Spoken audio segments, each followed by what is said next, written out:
What happens when faith dares to reach for the impossible? She was shunned, broken, and hopeless. For 12 years, she suffered in silence, rejected and forgotten.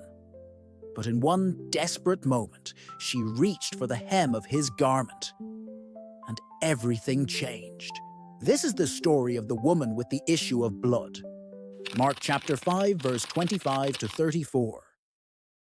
For 12 years she measured time not by feasts and harvests, but by the quiet shame of washing yet another stained cloth and hiding it on the line. 12 years of doctors with careful hands and confident voices, of remedies that soured on the tongue, of silver coins passed and hope spent even faster. Her name had grown small in her own house. People spoke around her as if she were a room to be skirted.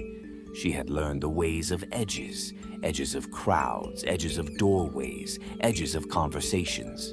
Her life happened in margins. News came like wind pushing open a shutter. The teacher from Nazareth was by the lake again. They said he touched fevers and they fled, spoke to storms and they fell quiet. She had heard how he had crossed back over after healing a wild-eyed man among the tombs. Now he was walking through the crush of the town, heading toward the house of a synagogue leader whose little girl was dying. She wrapped her shawl close and stepped into the street. The morning smelled of dust and fish brine from the shore. 100 feet pounded the stones, bodies pressing like a tide around the man in the center. She had learned to vanish in plain sight. Here again, she made herself small and moved with the current. Each jostle set pain humming low in her belly, a familiar ache. She kept her eyes down. If I touch but his garment. It wasn't a sentence so much as a thread that she followed through the crowd. She had heard the law her whole life, what her bleeding meant for others, how she made people unclean by her presence. She thought of his holiness like a flame. Get too close and it will either cleanse you or burn you. Either way, she was so tired of cold. The synagogue ruler, Jairus, was at the teacher's right hand, anxiety carved into his face.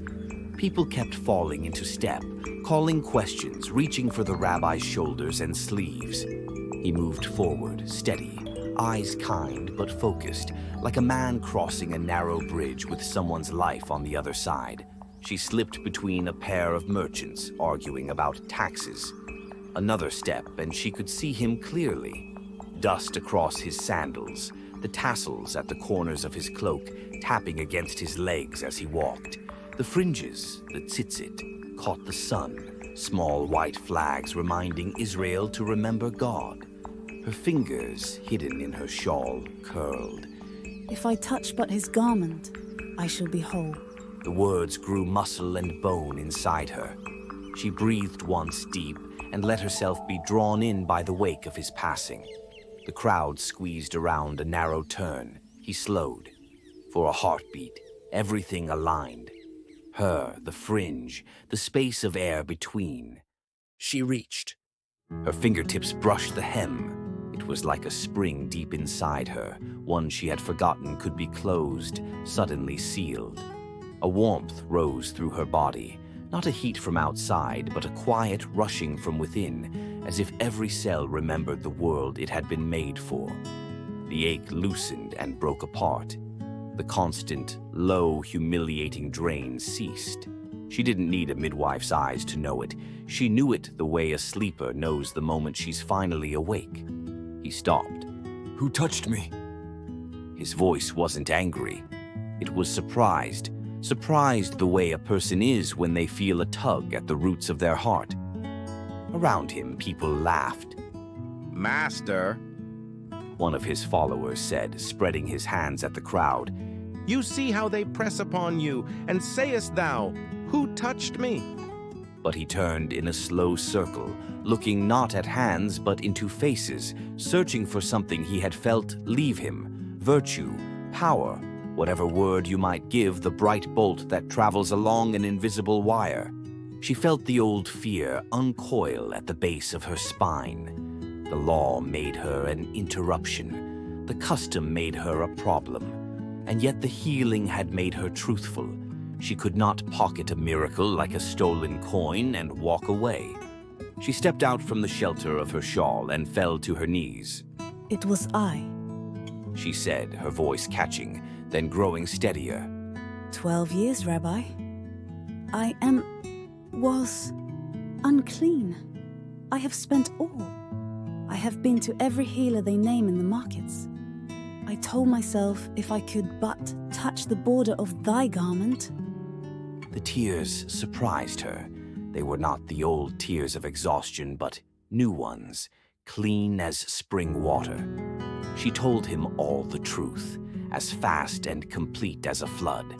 The first month that never ended, the stairs, the loneliness of sleeping at a distance, the savings dwindling, the prayers that grew thin, the morning when she almost stopped praying, and the morning after when she couldn't.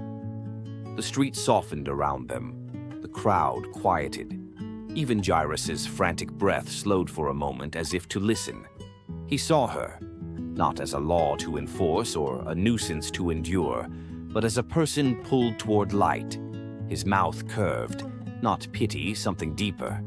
Daughter, He said, daughter, a word that rebuilt a family in a single breath.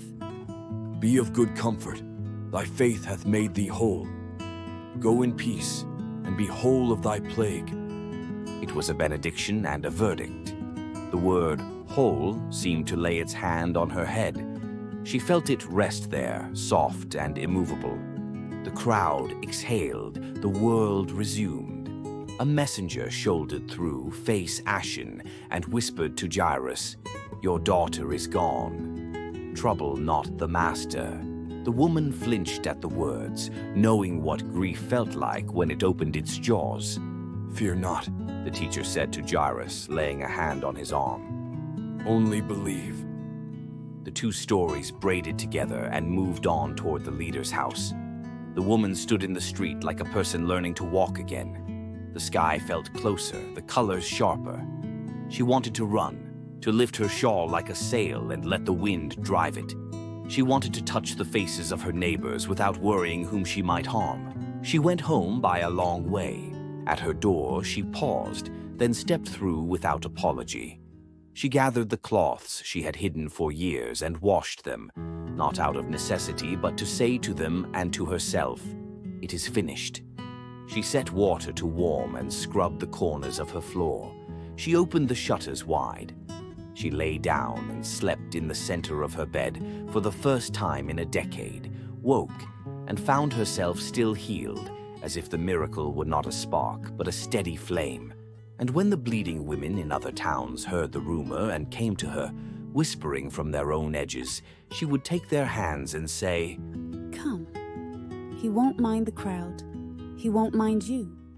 Only believe. This story teaches us that faith in Jesus overcomes every barrier, social, cultural, or physical. Though the woman was considered unclean, she pressed through the crowd, believing that even the smallest act of touching his garment would bring healing. Her courage and faith were rewarded, and Jesus not only healed her body, but restored her dignity by calling her daughter. Thank you for joining us today. If this story has touched your heart, don't forget to like, share, and subscribe for more faith-based Bible stories.